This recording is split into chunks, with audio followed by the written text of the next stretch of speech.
ನಮಸ್ಕಾರ. ಇಂದಿನ ಸಂಯುಕ್ತ ಕರ್ನಾಟಕ ದಿನಪತ್ರಿಕೆಯಲ್ಲಿ ಪ್ರಕಟವಾದ ಕೆಲ ಪ್ರಮುಖ ಸುದ್ದಿಗಳನ್ನು ನೋಡೋಣ. ಬಿಜೆಪಿ ಮೇಲೆ ಫಂಡ್ ಅಟ್ಯಾಕ್. ಚುನಾವಣಾ ಬಾಂಡ್ ರದ್ದಾದರೂ 6,000 ಕೋಟಿ ಹೇಗೆ ಬಂತು?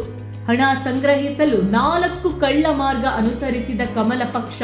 ಆದರೂ ಹಣಬಲ ಕೆಲಸ ಮಾಡದೆ ಅನ್ಯ ಮಾರ್ಗಗಳ ಶೋಧ ಎಂದ ಸಿಎಂ ಸಿದ್ದುವಿನಿಂದ ಬಿಜೆಪಿ ಪಕ್ಷದ ಮೇಲೆ ಗಂಭೀರ ಆರೋಪ. ದೆಹಲಿಯಲ್ಲಿ ಡಿಸಿಎಂ ಡಿಕೆಶಿ ಅನುದಾನ ಬೇಟೆ. ರಾಜ್ಯ ಯೋಜನೆಗಳಿಗೆ ಅನುಮತಿ ಕೋರಿಕೆ. ನಗರಾಭಿವೃದ್ಧಿ ಸಚಿವರ ಬಳಿ ನೆರವಿಗೆ ಮನವಿ. ಬಾಂಗ್ಲಾದಲ್ಲಿ ಮತ್ತೆ ಹಿಂದೂ ನಾಗರಿಕರ ಮನೆಗಳಿಗೆ ಬೆಂಕಿ. ಚಳವಳಿಯಲ್ಲಿ ಭಾಗವಹಿಸದಂತೆ ತೀವ್ರ ಎಚ್ಚರಿಕೆ. ಭಾರತದ ರಾಯಭಾರಿಗೆ ಢಾಕಾ ಮತ್ತೆ ಸಮನ್ಸ್. ಚಿನ್ನಸ್ವಾಮಿಲಿ ಕ್ರಿಕೆಟ್ ಇಲ್ಲ, ಸರ್ಕಾರದಿಂದ ಶಾಕ್. ಇಂದು ದೇವನಹಳ್ಳಿ ಬಳಿ ಹಜಾರೆ ಪಂದ್ಯ. ಬಿಜೆಪಿ ಶಾಸಕ ಭೈರತಿ ಯಾವುದೇ ಕ್ಷಣದಲ್ಲಿ ಸೆರೆ. ಕೊಲೆ ಕೇಸಲ್ಲಿ ಜಾಮೀನು ಅರ್ಜಿ ವಜಾ. ಚಿಕ್ಕಬಳ್ಳಾಪುರದಲ್ಲಿ 140 ಕೆಜಿ ಬೆಳ್ಳಿಯ ಆಭರಣ ಕಳವು. ಶ್ರೀಲಂಕಾಕ್ಕೆ ಭಾರತ 4,000 ಕೋಟಿ ರು ನೆರವಿನ ಪ್ಯಾಕೇಜ್.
ವಿಶೇಷ ಲೇಖನಗಳಿಗಾಗಿ ಸಂಯುಕ್ತ ಕರ್ನಾಟಕ ಪತ್ರಿಕೆಯನ್ನು ಓದುತ್ತಿರಿ.